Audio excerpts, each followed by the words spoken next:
Hey, what is up YouTube? OpTic here bringing you another video. Today, I'm going to talk to you guys about a question that I get asked a lot, and that is what makes a good coach and what role should a coach have in specifically Gears esports.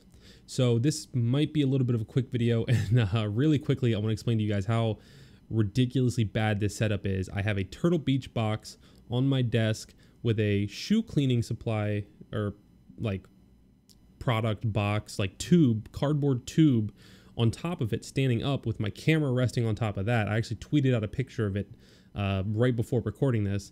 And then I've got on all three of my monitors a blank Google page opened up so that I have enough white light coming onto me to somehow illuminate this enough so that my camera, I'm not too dark in my camera. I need a better setup. I need real lights and I need a real tripod. But I digress. So yeah, anyways, we're going to talk about what makes a good coach, in my opinion, and how that applies to Gears esports.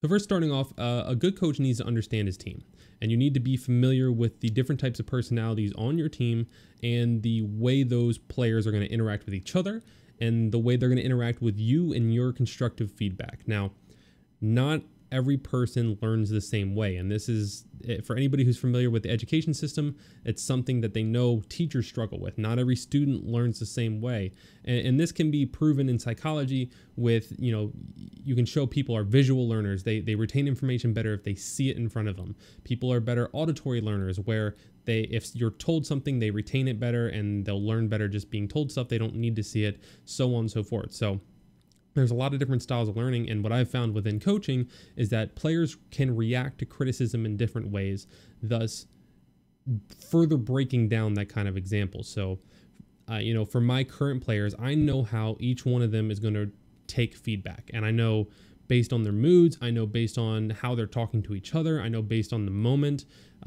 what way I need to word what I want to say to them so that it can best be effective for them. So what does a coach do, right? A coach is somebody who does everything that they need to do to make their team successful. So you're kind of doing the same role as a player of a team. You're a member of the team, but without physically participating in whatever the activity is. So for Gears of War, I'm not physically holding a controller and competing. I'm doing everything I can outside of that. I'm basically eliminating that from my use of my list of tools and using everything else I know to try to help that team be successful.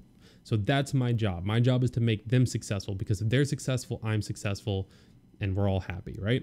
So a good coach, in my opinion, will be somebody who, like I said, knows how their team learns and then knows how to best pick pieces of information to then convey to that team. For example, with my players, I don't need to tell them every time they miss a shot. I don't need to be, okay, you missed your shot when you were there and you died, and that was a problem. I don't need to say all of that to them. They don't care. They know when they die and when they miss shots. They know when they make a bad play individually, mechanically.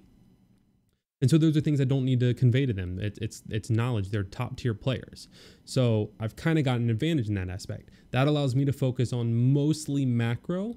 And the difference between macro and micro is the individual mechanical plays, the small plays that, you know, Billy doing something specifically, the way he goes around the corner, the way he moves, stuff like that, compared to macro, which is the strategy and the positioning of the players throughout the map and how we handle different situations. So luckily, because of the skill level of my individual players, I can focus on macro. Now, that's not true for everybody.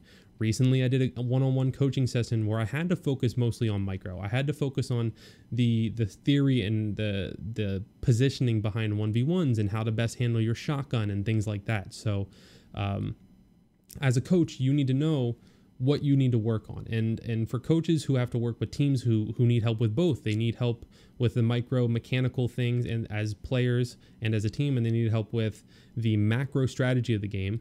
You need to be able to effectively divide that up so that you can teach them both or help them learn both and what they're lacking in both as quickly and efficiently as possible. So being able to manage, okay, today or this week, we're going to focus on just the micro things that go wrong. So we're going to run only one strategy to kind of cover the macro, and we're going to just work on the micro things. The next week, we have the micro things down. We already worked on that. We're going to work on the macro. We're going to run different strategies and see what go wrong. So those are the kind of things a coach needs to be able to do and analyze. Now, other things you need to be able to recognize, specifically in Gears Esports, you know, how the game plays out. You need to have a thorough understanding of the game, and you need to understand basically what level your players are at compared to where they want to be. So pretty much no team in Gears Esports is trying to just be a top 16 team or just trying to be a top 12 team. Everybody's competing to win. And it doesn't matter how realistic that goal is. It doesn't matter if you're the worst team in the game. Your goal is probably to win. Your goal is probably to be able to beat us or Echo Fox at one point or another. Now, with that goal in mind, you need to know, okay, what tier are my players at? What tier is the team at? Where are we getting blocked, and what can I do to push them past that point? So this is where your understanding of the game comes in. This is where you watch what they're doing, you watch what the top teams are doing, and you kind of find the differences, the things that are going wrong, the things that are working, and you formulate the plan to push them past whatever kind of ceilings or skill gaps that they might encounter. And then a good coach is going to be able to communicate and lead effectively. So in my opinion, it's important for a coach to be able to handle 5 players, no matter what age they are, and be able to deal with the different personalities and the diverse beliefs and backgrounds and cultures that come with esports, and 5 people from around the country or world in some cases in esports. So being able to handle that, being able to communicate effectively to all 5 of those people as well as to them as a group, so individually and as a group, and to be able to understand the game.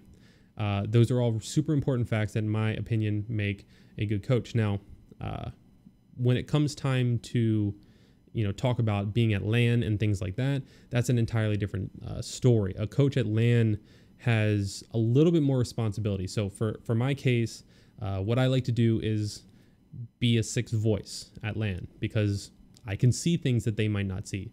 So if somebody's fighting and they need, they're not calling it out, that's where I chime in. Mental's fighting a 1v1 on our home hill.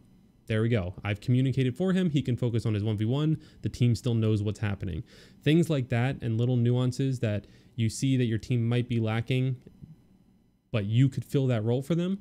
And you're in the heat of the moment, you're in a tournament. That's where a coach needs to be able to quickly adapt and fill those jobs. And that's something that I start working on about a week or 2 out from practice. No, I don't abuse spectator camera and call out for my team. It's something that I think is a huge hindrance to teams that are developing. I think that if any coach believes that while online and scrimmaging, they should be calling out for their team, and I mean like actual call outs, like saying he's hiding behind that wall or watch out, they're over there kind of thing, you're only hurting your team. And it doesn't matter how well you do in that scrim, you're not doing anything to help further your team's ability to beat everybody else in a tournament setting, because you won't be there. You won't be able to see that. You won't be able to be that voice. So you're actually doing the opposite of what your job is to do. Now, when it comes to timers, things like that, at LAN events, it's important. My players are pretty good at keeping mental timers or approximations. I would like to get them better at hitting the actual scoreboard button and keeping accurate timers like League of Legends players had to do when I worked in League of Legends.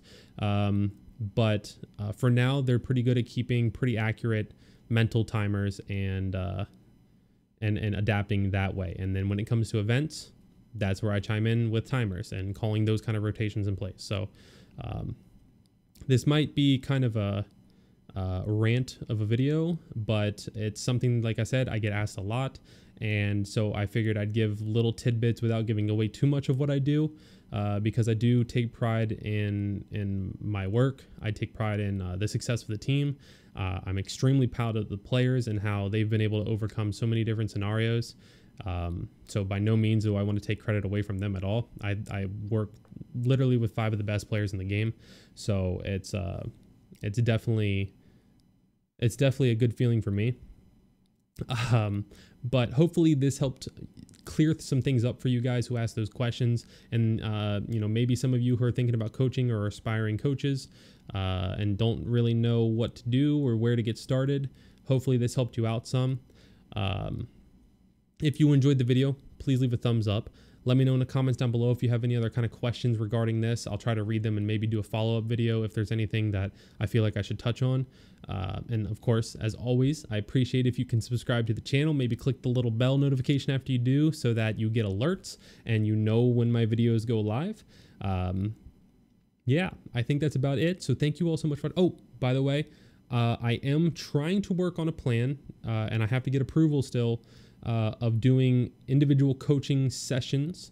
So keep a lookout for that. I would do an announcement video and announce it on Twitter if I get that all planned out and passed, you know, approval for everything. So keep a lookout for that. Definitely now you need to subscribe. That might be the ticket that sells you to subscribing. Anyways, guys, thank you all so much for watching. I hope you enjoyed, and I will see you all in the next video.